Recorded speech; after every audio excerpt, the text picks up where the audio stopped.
All right, y'all, if you do me a favor, turn to Psalm 69, please. Psalm 69, we will. In some ways, pick up from where John Sherman left off in our communion talk. And I got to confess this morning, I don't know if you have mornings, like you all ran into traffic. I had a morning today where usually I try to align some things so I don't have to do so many things on Sunday morning. This morning, all the things I usually try to get in order, not so much. And so I was probably more prepared to preach on Friday than I was this morning. Because I don't know if you're anything like me, if you're trying to juggle too many things, I'm already forgetting stuff on a normal Sunday.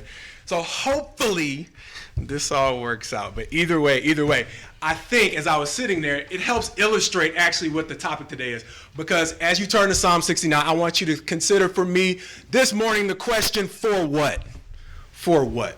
And for what is so important, because as we've gone through the Psalms, what we started to see is Don brought out on Wednesday night at the men's meeting. David went through it. Every 10 or so blocks that we've been breaking this up into, most of them have to do with how David is overcoming sometimes the temptation to just want to give up, right?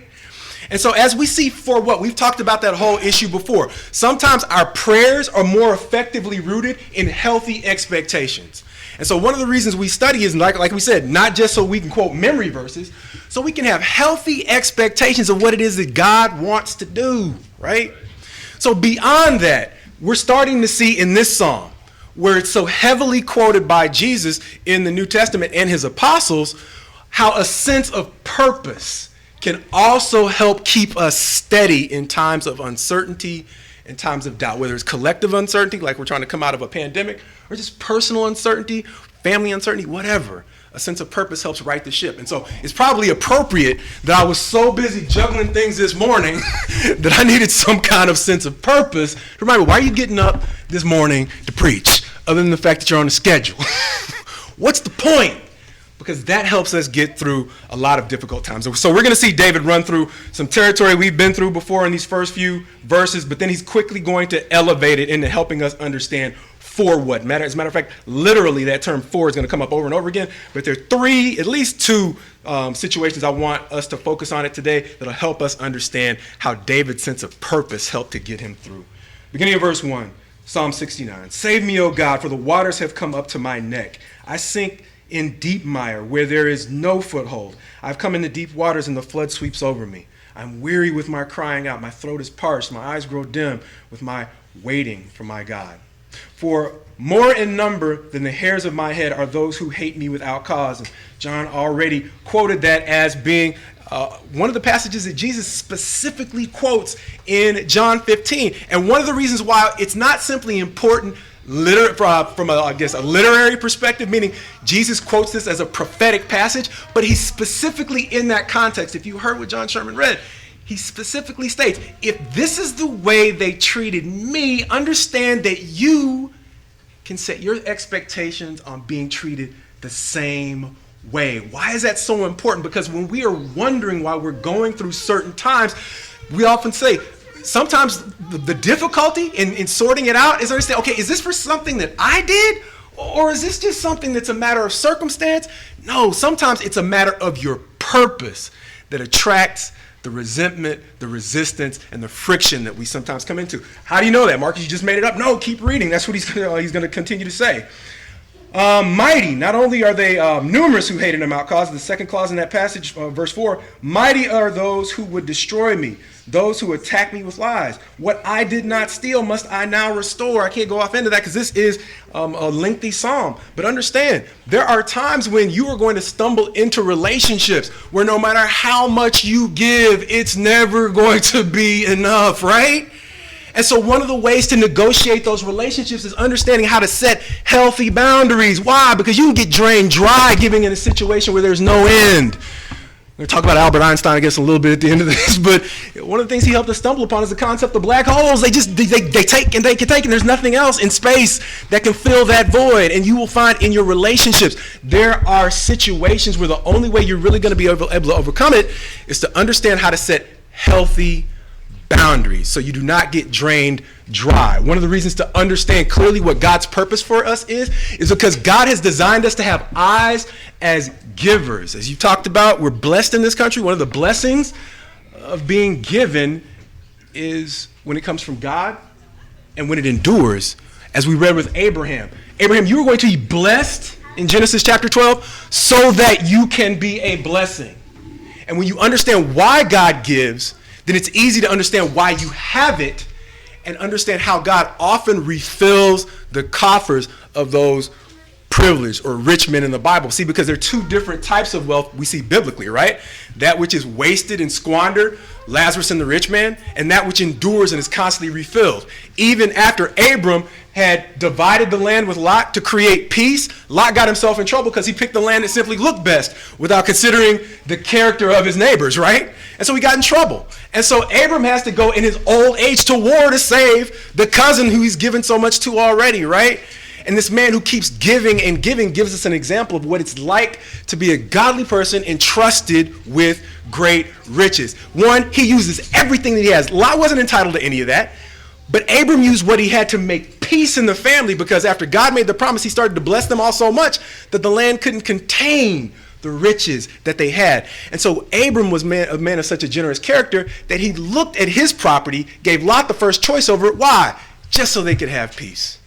And then after Lot got in trouble, he was willing to risk his life, as we said, in his old age, to once again save a young man, or at least a younger man, who might not have really deserved it. But that's what happens sometimes, right? As younger men, we stumble off into situations and we sometimes have to be bailed out, whether we want to admit it or not. I remember we grew up close to Galveston on the Texas coast.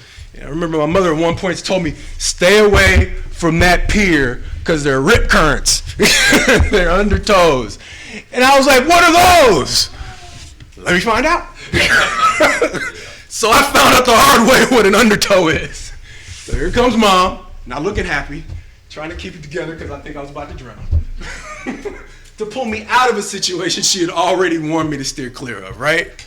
And so with that, there are times when we simply have to be rescued because the word just doesn't fall on the proper heart, even though it might have gone through an ear that heard clearly. And so understand, when God gives, he gives to people he knows can extend his hand of salvation to others. And that's what separates godly riches from those that are simply squandered. David realized that. So as we go back to Psalm 69, we'll see how a wise man deals with his struggles and doesn't multiply them to others, but allows himself to be a refuge to help others understand how to get out of their struggles. Going into verse 5, oh God, you know my folly. The wrongs I have done are not hidden from you. And we've talked about that. David takes responsibility. So these are two things we've talked about before. One, there are that set of obstacles and trials that David went through that were no fault of his own. But then there was that other set that he went through that had everything to do with what he did. What he's going to go on to say is, look, God, don't allow this to become a reproach, which is a different concept from sin, a reproach on you. Why? Because everybody associates me with you. And that's one of the things about learning to become a disciple who's unashamed. God made that promise, or Jesus made that promise. If you are not ashamed of me before men, I'm not going to be ashamed of you before my Father in heaven. But it also carries a heavy responsibility. None of us can live sinlessly. So once we've lived up to that responsibility to openly be who we claim to be, then we have the heavy burden of having to sometimes try to live perfect when that's impossible. That's why confession is so important. It lightens that burden of everyone having to see us as perfect when we know we can't be perfect. If people see us in the habit of, like you said this morning, I take responsibility for my mistakes. If that becomes a part of what they see, then our cross becomes lighter than it has to be, because that's a part of what we're supposed to be as Christians, right? The advantage of being an apostle was, oh, wow, we talked about on Wednesday, one of the 12 foundations of the New Jerusalem, right, are the apostles. That's a great honor. But part of the responsibility was having their mistakes and their flaws put on the pages of the Bible for everybody to see throughout eternity until Jesus returns. We often like the privilege of having a certain status, right? But when the responsibility sets in, the confession and the public repentance, that's the part we tend to shirk away from. But that's the part that people need to see as well. Why? Because the cross is heavy enough as it is, without carrying pretense along with it. And pretense keeps us from being the example that God has set out for us to be, because he didn't set out for us to be an example of false perfection. He set out for us to be an example of how you get from imperfection, where we are right now, into the perfection that he has called us to be. It's a process. And if we pretend like we're already there, we are not setting the example that he has called for us. We are simply setting an example that builds us up, maybe in self-esteem, to try to be more important, prepared, ready than we are. It's a process. It's a process. And the beautiful thing about David is he confesses. He confesses, not just to make a random confession, but as we go on, he's going to say, why? Because I'm already yours. People know me as yours. Don't let, verse 6, let not those who hope in you be put to shame through me, O Lord God of hosts. Let not those who seek you be brought to dishonor through me, O God of Israel. Once again, it's one of those things where if you are a king, if you aspire to high office, you represent more than just you. And so when he sins, he understands there are people who did not necessarily sin, who did not necessarily struggle, who will have to hang their head because they know not only is David associated with God, we are too. And so when he struggles, they're going to assign that to all of us. Understand how, as believers, that whole concept of reproach, which is one of the words we're going to see over and over again in this psalm. Reproach is a concept of shame that has nothing to do with necessarily sins that you've actually committed. Reproach has to do with the sense of collective or community shame that might be assigned to a condition that you were simply born into. We talked about it on Wednesday night. It was the sense or the word that's used in connection with Samuel's mother. I think it was Hannah, I forgot. When she was barren. And she wasn't the only one. Sarah, right? And when we get to the New Testament, John. So many in Jesus' lineage were born of women who had been barren. Why? Because they had said no. They were assigned to a high office. They were in the lineage of Christ himself, but he put a heavy burden of reproach on some of the women in their line. And we don't necessarily know why. But one of the things we know it says about Jesus is in Hebrews chapter 2, he was made perfect by the things that he suffered. And so just like it says in John 15, if they treated you this way, if they treated me this way, expect the same thing for yourselves. If the leader of our salvation is being perfected through suffering, he's saying make your expectations fixed in that same place. And so when trials come, when tough times come, when difficulties come, even when it has nothing to actually do with the thing you've done, it may be a reproach sometimes that you are born into, but sometimes it may be a reproach that you have simply taken up for the cause of Christ. Now, how do we know the difference between reproach that comes just because we are Christians and reproach that comes because of stuff we've done as Christians? John Jones. Okay? If you he's already nodding. He's like, yep. Why? John Jones, I'm always making MMA fighters. It's not Steph Curry this week, though. So, John Jones, MMA fighter, widely regarded as the greatest fighter of all times. He is probably the most popular Christian athlete amongst secular fans. Why is that? Cocaine! John Jones is popular for, I'm not even going to go down the list, hit and run accidents, cheating on the law. My man said, Richard, part of the reason why your job is so tough right now is why? Because they've legalized drugs. Why? Because it's proliferated to the degree that John Jones has a huge fan base in the community that is the drug fans of MMA. And I got to be careful because I know these sermons are being recorded now, but the truth is this. One of the reasons why John Jones is able to maintain his popularity in communities where other Christians, like, remember AC Green? Anybody remember AC Green? AC Green was a world champion with the LA Lakers. He was not celebrated like the rest of the LA Lakers because there was a movie that was basically created off of what AC Green was made fun of for. AC Green was known as a 40-year-old virgin because he was a Christian guy who was saving himself for marriage. And that didn't make him popular. So in the same community where John Jones became popular, AC Green became a pariah and the laughingstock of the NBA, even though he was a perennial world champion. He is not the only one. Tim Tebow a few years ago. How many times do you know a successful NFL quarterback that gets one shot in the playoffs and then is out on his can within 2 years? But he was an open Christian who was living the same lifestyle. He was saying openly, I grew up in a missionary family. I'm trying to, basically save myself from marriage. Who does that now as a guy, right? And so he had open ridicule. But it's not just the world who heaps reproach on us as Christians. Sometimes we do it in the church because I mentioned to you the young missionary named John David Chow while I was over on the mission field died off the coast of India trying to preach to a tribe that wasn't trying to hear it, who had experience with other tribes who had been preached to in the past and was killed trying to bring the gospel to them. And I told you, I was shocked at the reaction. On the one hand, on the mission field, I was like, whatever I'm going through, I have not sacrificed to that degree. And to a certain degree, it's my shame because I feel like I've given so much and I want to quit. But that kid had a level of commitment I didn't. But then when I saw the backlash from the church, I realized, wait a minute.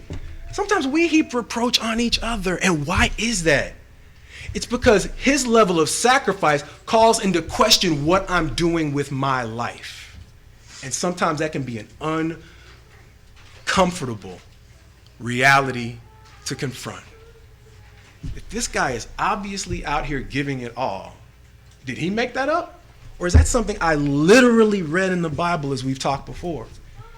And if that's something I've literally read in the Bible, don't need a really complicated, we've talked about it before, hermeneutic to see the way this kid has walked it out in his life to the point where he's actually died in service of people who don't care about him. What does that say for what I need to do with my life? And so the reason why reproach is so much a part of what David is talking about here and why it was so much of what Jesus quoted is for a lot of reasons. When I pointed back to 1 John, the 4th chapter, around the 7th verse last week, one of the most effective hermeneutics may simply be suffering. And so when we see, as John mentioned this morning, some of these Psalms through which Jesus quotes, I would have expected him to quote from the prophets who specifically said, this is going to happen, and Jesus, and sometimes he does. He simply says, I am the fulfillment of that. But when he is in his moments of anguish on the cross, the one he points back to is not a prophet, it's a man who suffered in the way he suffered. And we talked about it before. When you're in a work environment or in a workplace, sometimes the closest bonds you build are with the people who struggle with you, whether or not they wear the same job title or work for the same organization or do the same kind of work you do. It's the people who actually are in there getting their hands dirty, struggling, aching, and suffering through the down times with whom you tend to build the closest bonds. And so when we see these extended passages of scripture where Jesus quotes in his most down times, is it any wonder that, as Don's already mentioned, what ends up happening is a man who repeatedly talks about his suffering is the one through whom Jesus uses to speak of his own. And so that's what we see in David, because the prophets say Jesus himself was a man of sorrows, acquainted with grief. And the more we go through the Psalms, David doesn't have to say it about himself. It jumps off the page, right? As we continue on. Verse 8. I'm sorry, he specifically says the first four. The reason why David's going through all of this is verse 7. For it is for your sake that I have borne the reproach, that dishonor has covered my face. Verse 8. I have become a stranger to my brothers, an alien to my mother's sons. Understand, that's a famous concept from the life of Christ, because he was rejected in John 7. Challenge, if you are really the Christ, nobody claims that and just hides in private. Go out and show everybody that you're the Christ, because they knew that he was already hated by then. It wasn't his time, so he waited, even though he eventually went on. He was dealing with reproach from his own family. And so what happens? This is a passage that's specifically quoted in John 1, because when John prophesied about Jesus, he said he came to his own and his own received him not. And so there's another messianic prophecy. Understand, how does that play out in our lives today? There are going to be some things that we take on. We don't have to necessarily be famous people like A.C. Green or Tim Tebow. We often can look at the Amish, right? And sometimes the way that they're just kind of ostracized for being so austere, dresses are too long, no electricity in a time like this, right? And they're made fun of, right?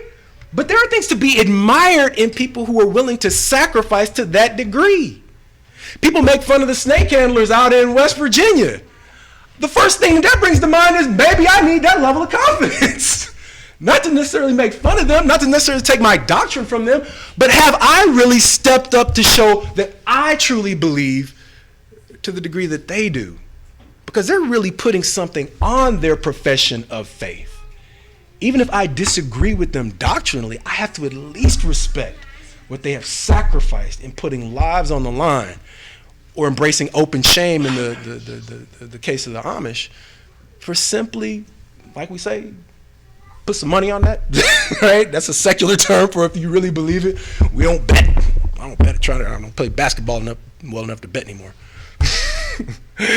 Or anything. But one of the ways the secular world says, if you really believe it, back it up, is saying put some money on that. And what these Christians are saying is, I'm willing to put life on that. I'm willing to put reproach on that, because the Amish are not necessarily being ostracized for any sins, but simply being different in a way that, much like AC Green, challenges us to look and reevaluate, in the sake of that, the case of that young missionary, where we are in our walk. And sometimes it's simply easier to heap reproach on a person who's doing a quote unquote strange thing than it is to look in the mirror and evaluate whether or not I need to actually be a little bit more like that person, as Paul said, insofar as they are in Christ. Not simply trying to be like another Christian, because we're all faulty, but insofar as another person may be setting a healthier example of what it is to be a Christian, maybe I do need to be a little bit more like them. And heaping reproach on a thing is easier than changing my own ways. And so that's sometimes some of the ways I get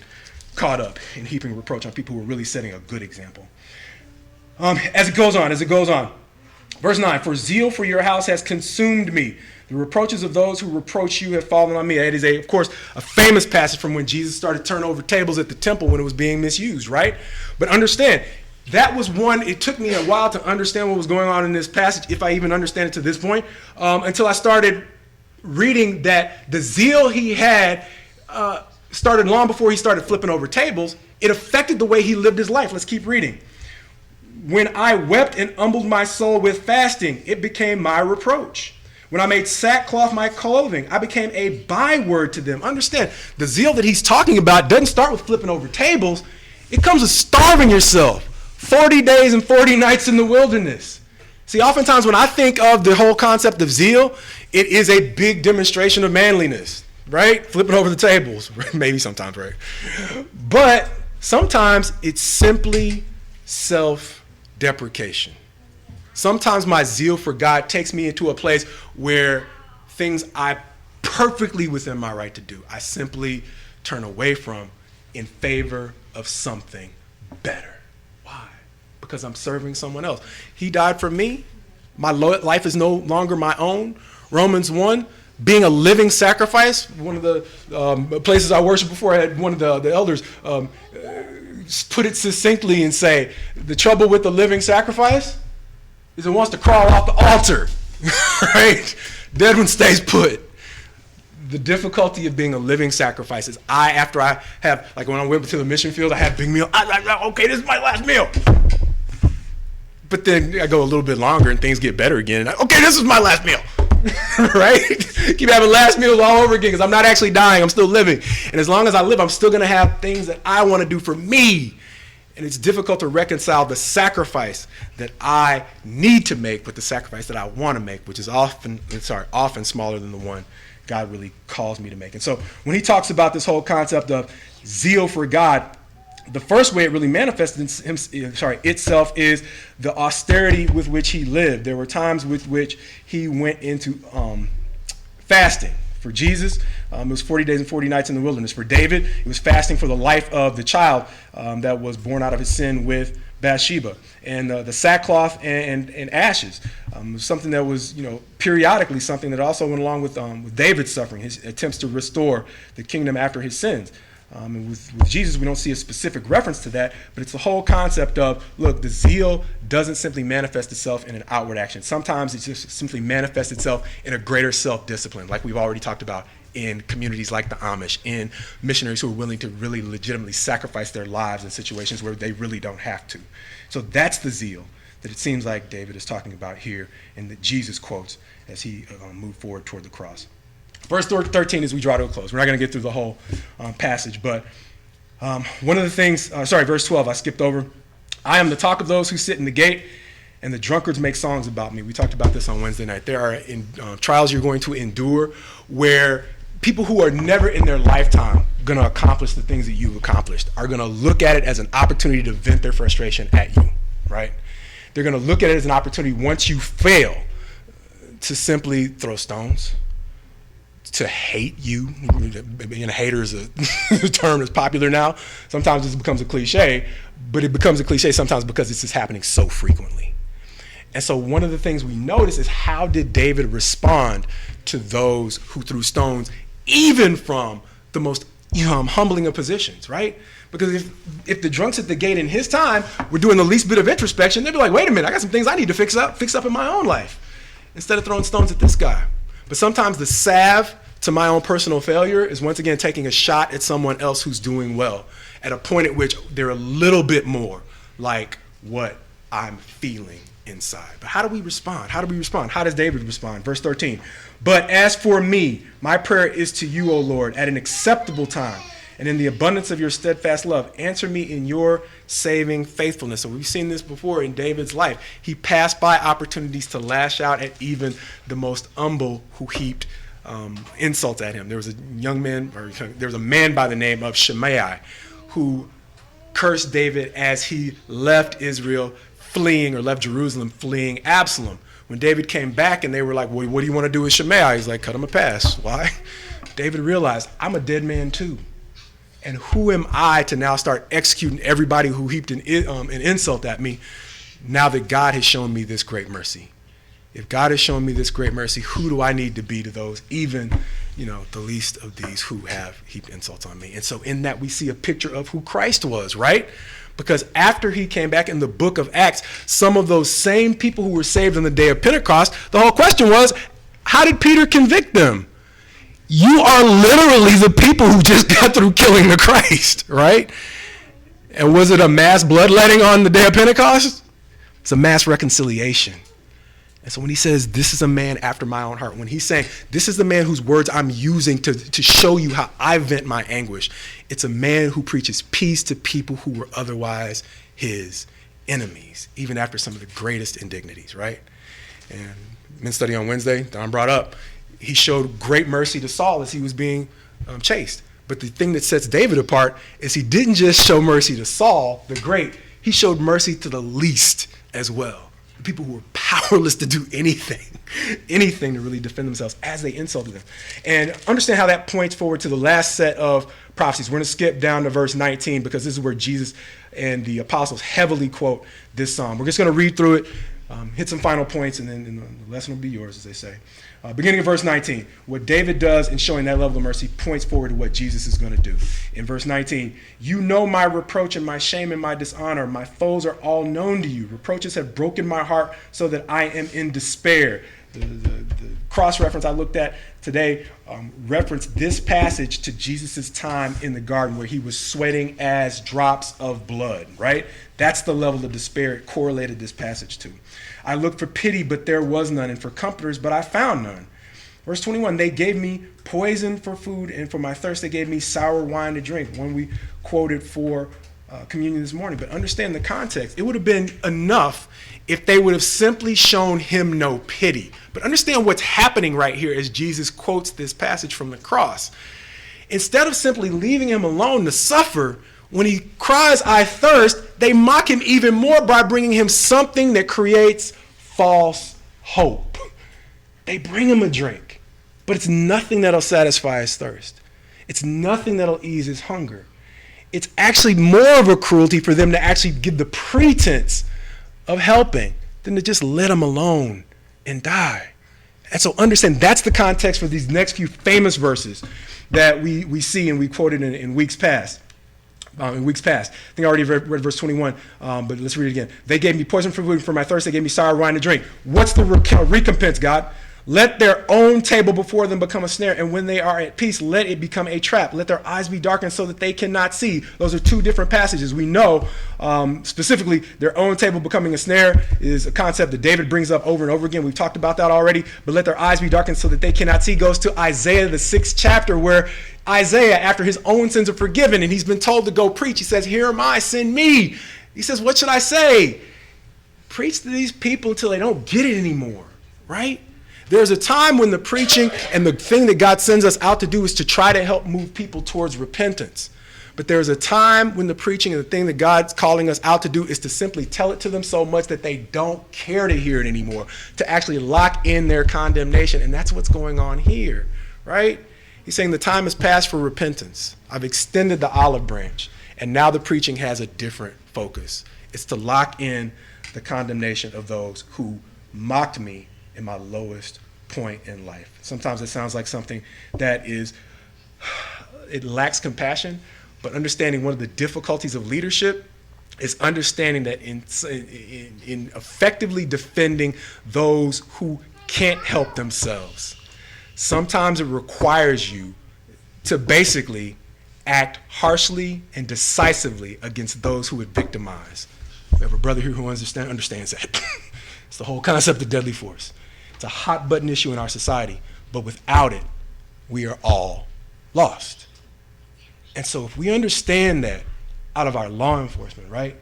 Understand how God, as difficult as it might be to see what his judgment looks like, in order to be the kind of person that can ensure us peace in a world that doesn't promise us anything more than giving us self-interest in exchange for kindness, it says, the ruler does not bear the sword in vain. And so if we see that in good law enforcement, the people we want to hold the sword, then understand the reason God has basically sent them out as Christians in law enforcement in his image is because they have to make harsh decisions, but with compassion and with a godly mindset so that we can all appreciate justness and peace. So as we close, I can't never finish a sermon, but understand what's going on here is ultimately the reason why he is so angry is because he is at this point, and when I'm saying he, I'm talking about Christ in quoting David, is because he's basically being killed by, talk about my mentors, a mentor who drove this point home to me when he said they're basically hanging him on his own stuff. The very tree he spoke into existence is the thing that they're now hanging him on and using to mock him and ridicule him. So if you've ever been in a situation where you've been actually the victim of the criticism of the people you are actually there to help, then you can possibly understand God's level of frustration and final vengeance, I guess, at this point. Because even though it seems harsh, there comes a point, we've said it before, where God simply washes his hands and moves on. And the irony of this departure is in the old covenant, we talked about God's presence is the thing that set Israel apart. It wasn't simply his laws. His laws were designed so that he could actually be in close fellowship with his people. Understand it in your own relationships, right? We talk about long distance relationships in a marriage. It can provide stress. Why? Because there's a certain sense of presence that provides comfort in a loving relationship. Too much closeness can breed contempt, but space reminds you that presence matters. And so when God is writing his law, presence mattered. And the thing that signified the destruction of the temple was when God's presence left the temple in the old covenant. Understand that same thing happens here. But the reason why God's presence leaves this time is because they actively kill God and send him away. And so ultimately what happens? Reading about Albert Einstein this week, as we mentioned. I said I was going to try to finish there, so let's finish there. The interesting thing about what Hitler was trying to do in Nazi Germany is he wanted to be, in a lot of ways, the world's first great superpower. But Einstein created a theory that did not necessarily, it's falsely attributed with producing the atomic bomb, which is sometimes falsely attributed with ending World War II. But Einstein was basically kicked out of Germany at the rise of Nazism. He wasn't the only one. There was another scientist that was booted out of Nazi Germany, fleeing the camps. He's the one who actually discovered how Einstein's theory connected to splitting the atom and creating the atom bomb. And did the atom bomb basically end the war? No, Germany surrendered before the bomb was finished and dropped on Nagasaki, right? And Hiroshima. But what that bomb did was it set up the first world superpower. Because the United States, in addition to its economic power not having to recover from having its territories and cities destroyed in World War, now had the most devastating weapon in the history of mankind. Who had both scientists who led to the Manhattan Project first? Adolf Hitler. But he drove them away. And so understand what's going on right here. Israel had the fundamental materials for being liberated both in the flesh and in the spirit, but they killed him and sent him away. Why? Because much like Nazi Germany, they became defined by the things that they hated. The lesson for us practically in our lives is not that they just made these tremendous follies so that we can poke fun at them like, you could have been a world power anyway if you didn't simply, It's to understand the ways the devil does the same things in our lives. And through Matthew 25, it says, well, in final judgment, what's it going to be like? Well, there's going to be these lambs. There's going to be these goats. The lambs who get to go into eternity with God were the ones who fed him when he was hungry, clothed him when he had no clothes, visited him when he was locked up, who basically cared for him when he couldn't do anything for them in return. That's how God often brings us blessings. How do we know? We went through Psalm 45. He was the most handsome of all the beings ever created. Not talking about Satan, because Satan was one of, but this was greater than even the Satan. How was he sent to us? Psalm 53, in an appearance that nobody would take notice of. God hides blessings in simple packages. And so it's not simply world powers that are tempted to kill their own blessings and the things they despise. We do the same thing. How do we know? James says, don't despise a person who comes in humble garments in favor of the wealthy. Why does James write that to us?